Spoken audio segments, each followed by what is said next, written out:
Last question यहाँ पर बताया जाता है कि खजाने खाली है, लेकिन वही डेवलपमेंट की दूसरी तरफ से खजाना खाली हमेशा रहेगा जब तक आप दिल्ली का हाथ नहीं पकड़ेंगे।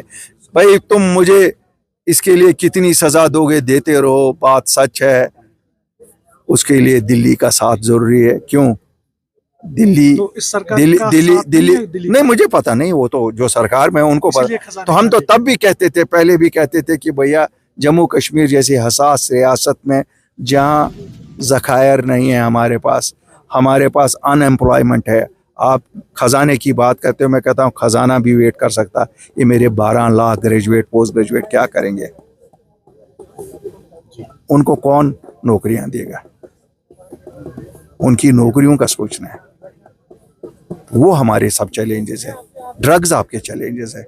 आप नहीं देखते हैं सोसाइटी में क्या कुछ आजकल हो रहा है। ये सब चैलेंजेस ये आ सकता है सब कुछ। इंशाल्लाह स्टेटहुड भी आएगी। ऐसा थोड़ा ही है कि नहीं मिलेगी, मिलेगी, जरूर मिलेगी। तैयार रहना पड़ेगा। बताएंगे, आइंदा प्रोग्राम आएगा अपनी पार्टी से इंशाल्लाह। लास्ट क्वेश्चन सर, ये जो यहाँ पर यूथ है इनकी जानिब से सवाल कि रिजर्वेशन के लिए दर्द-ए-सर बना हुआ है। देखिए, जहां तक रिजर्वेशन की बात है, मैं मानता हूं रिजर्वेशन के दो पहलू हैं। मैं मानता हूं रिजर्वेशन में एक पहाड़ी इलाका है, से मैं ले लेता हूं उड़ी। वहां पर अगर कोई गुजर कम्युनिटी से है उसको रिजर्वेशन है। अब सरकार ने कहा पहाड़ी कम्युनिटी से है उनको भी रिजर्वेशन। वहां तीसरी कम्युनिटी भी रहती है जो कश्मीरी है। पहाड़ एक 3 घर लाइन में, 2 को कहते हैं, तीसरे को कहते हैं नहीं देंगे। एक तो ये भी नाइंसाफी है। दूसरा, मेरा ये शहर वाला कहाँ जाएगा? हाँ, इसको कहेंगे तुम घर बैठो, तुम मजदूरी करता, वो करेगा कहाँ?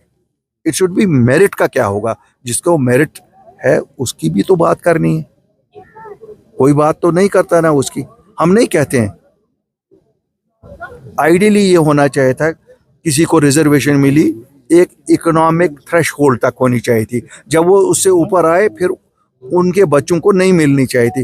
फिर शहर में एक इकोनॉमिक डाउन ट्रॉडन क्लास है हमारा, उनके लिए दे दें। हम नहीं कहते हैं बाकियों के लिए। जो आसूदा हाल है, मेरे बच्चों को रिजर्वेशन नहीं दे दो, क्योंकि शायद उनके घर की हालत ऐसी है कि उनको नहीं चाहिए। लेकिन मेरा ही हमसाया है, उस बेचारे के घर की हालत ठीक नहीं है, उसको उस क्राइटेरिया पे मिलनी चाहिए। There should be a economic criteria for Srinagar, Sopore, Baramulla, Anantnag और even Jammu, Dogra. Why not? Economic consideration होनी चाहिए। Merit with economic consideration they should be given reservation. नहीं, मेरा कोई दौरा नहीं था। ये मेरे बच्चे, अपने बच्चे हैं। इनको मैं इलेक्शन से पहले एक दिन आया था यहाँ, तो तब भी ये ग्राउंड का मसला था। क्यों निगाहें सबकी पड़ती है ना, जहाँ खुली जमीन देखते हैं कहते हैं बस किसी को मरना याद नहीं है कि यार जाना तो इसी जमीन में। तो इन बच्चों को अगर ये रिक्रिएशन का ये ग्राउंड है, ड्रग्स से इनको हम दूर रखते हैं, खेल कूद में ही लगाएंगे, तो इस पे शायद किसी महकमे की नज़र पड़ी होगी या किसी सरकारी अफसर की, या जब हम गवर्नमेंट में थे तब भी नज़र पड़ी थी। तब कहते थे मुझे डिग्री कॉलेज यहाँ बनाओ। तो मैंने कहा यार ये तो बच्चों का ग्राउंड है। आपको पता है मंदर बाग, बरजला बागात, परेपोरा, यहाँ मजीद बाग, ये पूरे इलाके, ये इलाकों का ग्राउंड है। बल्कि अगर वहाँ रावलपुर था मुझुन का ग्राउंड है। तो कोशिश की गई थी। अभी कुछ दिन पहले मुझे लगता है हैंड ओवर टेक ओवर भी किया गया था ज़मीन का किसी महकमे को देने के लिए। तो हमने भी अपील की, वक्त की सरकार जो है और भी अप्रोच थोड़ा सा इस्तेमाल किया। आई बीन एश्योर्ड, तो मैं वही एश्योरेंस इनको, मुझे वादा दिया गया है और मैंने इनको वादा दिया है कोई आपके ग्राउंड को नहीं छीनेगा, ये बच्चों के लिए रहेगा।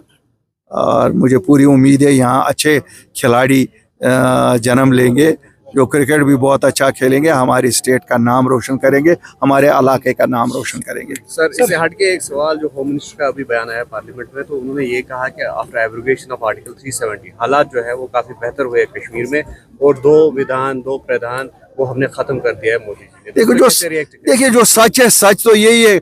हम तो देख रहे हैं 2019 के बाद हालात ठीक हुए हैं। लेकिन मैं होम मिनिस्टर साहब से वापस अपील करता हूँ, बिल्कुल आपकी बात से हम पूरा सहमत है। वो हमारे जो बच्चे बंद हैं, जिनके वेरिफिकेशन बंद है, जिनके पासपोर्ट बंद है, उनको भी छोड़ो ना। जब आप खुद ही मानते हैं कि हालात ठीक हैं तो फिर उनको एसिमिलेट कर लेना मेन स्ट्रीम में। हम जो सोसाइटी है उनको क्यों अलग रखा हुआ है? जो हमारे कैदी बाहर हैं उनको भी छोड़िए, जो हीनियस क्राइम्स में हैं उनको, उनके खिलाफ केस चलेंगे, चलने दो, लेकिन बाकियों को तो छोड़ो। बाकियों को लिए तो जब आप खुद मानते हो कि हालात ठीक है, तो फिर हमारे बच्चों को क्यों उन तकालीफ से जाना पड़ता है? आप देखते हैं पासपोर्टों की वेरिफिकेशन नहीं मिल रही है, नौकरियां जिनको मिल गई उनको ये पासपोर्ट नहीं वेरीफाई नहीं हो रहा, वो ज्वाइन नहीं कर सकते हैं। हमारी एक डॉक्टरों की जमात या दूसरी डिग्रियां करके बाहर के मुल्कों से आए, उनको आज कहते हैं नहीं तुम्हें यहाँ डिग्री प्रैक्टिस नहीं कर सकते हो, इम्तिहान पास नहीं कर सकते। तो ये ज़्यादतियाँ भी ख़त्म कर लो ना। होम मिनिस्टर साहब, कश्मीर के लोगों ने जवाब दिया, उन्होंने अमन का रास्ता चुन लिया, कन्फ्रंटेशन का रास्ता छोड़ दीजिए। दिल्ली को भी चाहिए कि वो कन्फ्रंटेशन का रास्ता छोड़ दे और जम्मू कश्मीर के लोगों के साथ अमन के गहवारे में बात करे। ये भी उनका कहना है कि हुर्रियत जैसी तंजीमें जो है उनकी दुकानें भी बंद हो। वो भी तो बात सच है, बात तो झूठ नहीं है इसमें। देखिए बात तो, वो दुकान तो हम कहीं किसी की नहीं देख रहे हैं, बात तो सच है। जो सच बात है सच बात है।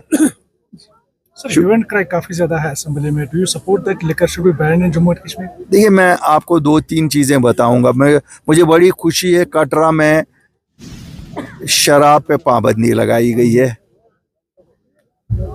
वजह बताई गई है कि मजहबी जज्बात उससे मजरू हो रहे हैं, तो ये बात सही है। तो इसी तरह कश्मीर में भी मजहबी जज्बात मजरू हो सकते हैं। तो दो तराजू में अलग अलग नहीं ना तोला जा सकता है, तराजू में एक जैसा तोला जाएगा। अगर वहाँ मजहबी जज्बात मजरू हो सकते हैं, बिल्कुल मैं मानता हूँ, और बहुत अच्छा किया सरकार ने वहाँ बैन लगाया। इसी तरह यहाँ पर भी वादी कश्मीर में मजहबी जज्बात मजरू हो रहे हैं, तो क्यों नहीं? लेकिन इसको सियासी दुकान बनाकर हम कहें कि सियासत इसी पे करें, वो मुझे नहीं लगता है कि मैं अपने नौजवानों को सड़कों पे निकालूं और कहूँ वो चीज़ें मैं नहीं। सियासत इस पे नहीं होनी चाहिए, ये तो डिबेट से होना चाहिए। बात कटरा में तो कोई डिबेट नहीं हुई ना, सरकार ने ऑर्डर निकाला, कोई शराब नहीं पी सकता। और मैंने देखा परसों कोई फिल्म एक्टर आए थे, उनको बुक किया, अच्छा किया, बहुत अच्छा किया। तो इसी तरह यहाँ पर भी मजहबी जज्बात अगर मजरू हो रहे हैं, और जो हो रहे हैं, तो हमें भी करना चाहिए। इसमें क्या है? असेंबली में टाउनशिप्स के बारे में भी बताया गया कि यहाँ पर जम्मू कश्मीर के लोगों के लिए तो ये जमीन नहीं है, फिर किस लिए है वहाँ पर, ये अभी भी क्वेश्चन मार्क है। मैंने तो नहीं सुना कि ये जम्मू कश्मीर के लोगों के लिए जमीन नहीं है। जम्मू कश्मीर की हर एक इंच जम्मू कश्मीर के लोगों के लिए ही है। कोई अगर आपको गलत कहेगा, वो गलत कहता है। अल्ताफ बुखारी और अपनी पार्टी ने 2020 में निकल के खाली इतना ही हासिल किया कि हमने ज़मीनों की प्रोटेक्शन लाई, हमने नौकरियों की प्रोटेक्शन। हमें लोगों ने कभी हमारा सच माना नहीं। अल्हम्दुलिल्लाह इन 5 महीनों में, जो हम 5 साल में लोगों को यकीन नहीं दिला सके, इन 5 महीनों में लोग कहते हैं कि नहीं, अपनी पार्टी और अल्ताफ बुखारी सच कहते थे। आगे आगे देखो, लोग सच, अल्टीमेटली सच मानने में थोड़ा सा टाइम लगता है। सच सच है, उसके साथ खुदा भी होता है।